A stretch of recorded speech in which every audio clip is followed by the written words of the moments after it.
ताई, सध्या तपोवनातील वृक्षतोडीवरून महायुतीमध्ये मतभेद दिसत आहेत.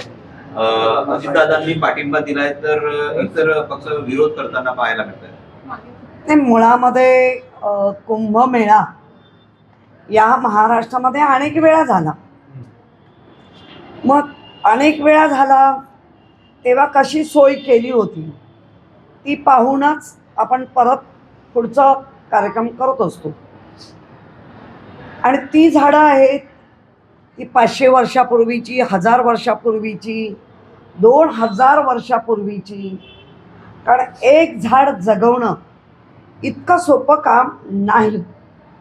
आणि वृक्षप्रेमीच नव्हे तर आमच्यासारखे सर्व लोक याला विरोध करतायत.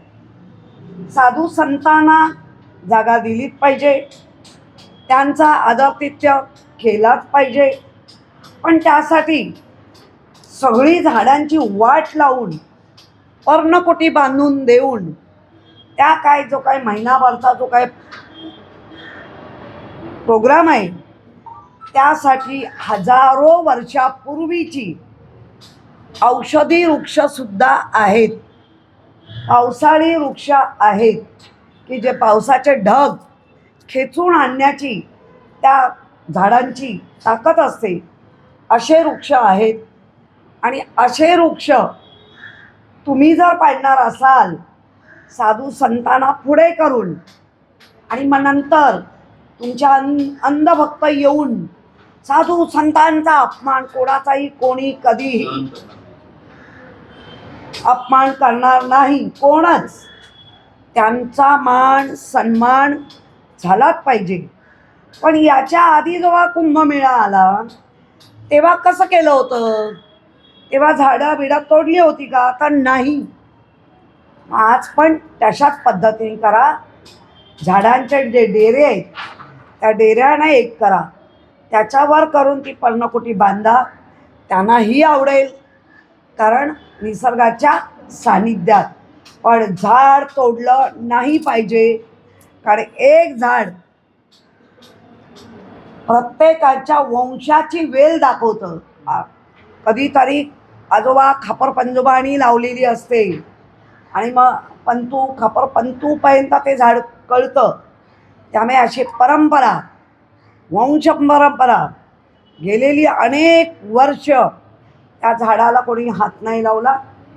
तर ह्या कुंभमेळ्याच्या आड राहून तुम्ही त्या संपूर्ण तपोवनचं आड रान करणार असाल ते होऊ देणार नाही. नितेश राणे म्हणतात बकरी देते त्यावेळी हे लोक कुठे जातात जे विरोध करतात? बकरी देते त्यावेळी हे लोक कुठे असतात? बकरी ईदच्या वेळेला झाडं तोडली जात नाही. बकरी ईदच्या वेळेला झाडावरचे पाला पाचोळा जो असाच पडतो, अनेक वर्ष राहतो. मी त्यांची बाजू नाही घेत, ईद वगैरे म्हणून नव्हे. तर असे पण प्राणी मोठे हे वरचं पाला पाचोळा जो पाला पाचोळा खाली पालावर ती पानं खातात. तीच पानं त्याला झाडतोड नाही म्हणत.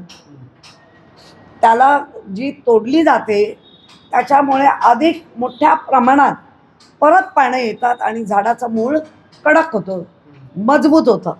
त्यामुळे मला असं वाटतं झाड मुळापासून तोडणं आणि झाडावरची पानं तोडणं ह्याच्यात शाळेतच शिकवलंय, भिन्न भिन्न आहे.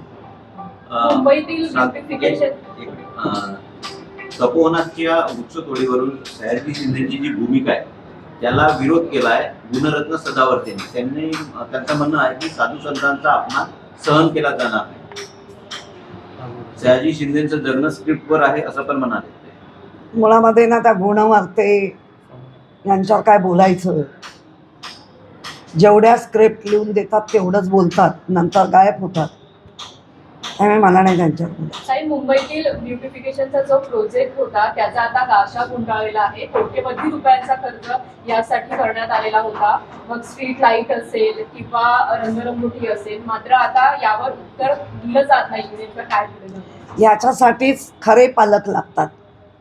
हे सावत्रपणाचे पालक आले ना की जी सावत्रपणाची भूमिका मुलांना मिळते ना एकटीच आमच्या मुंबईला सावत्र पान मिळालं, मुंबईला ओरबडलं, मुंबईला थोबडलं, मुंबईच्या पोटातलं सगळं काढून नेलं. काही महायुतीमध्ये एकनाथ शिंदे कुठेतरी नाराज आहेत. आता देखील काही पक्षप्रवेश जे आहेत ते शिंदे गटाचे भाजपमध्ये होताना बघायला मिळते. हो, बघायला मिळत आहेत ना. दोन गोष्टी, एक तर त्यांच्याबद्दलची असलेली विश्वासार्हता भाजप संपुष्टात आणता आहेत का, किंवा त्यांच्याकडे समृद्धी झालेलं मायाजाल त्याच्यावर अटकाव आणून ती समृद्धी दुसऱ्यांना मिळू नये ह्याचा प्रयत्न आहे का. ठीक आहे. काही भाजपकडून आज एक सादरीकरण केलं जाणार आहे, संकल्प मुंबईकरांचा असं एक सादरीकरण असणार आहे. मुंबईकरांच्या सेवेत आता भाजप उतरते असा दावा भाजपकडून करण्यात आला आहे. म्हणजे पक्क ना, याच्या आधी भाजप मुंबईच्या सेवेत नव्हतं.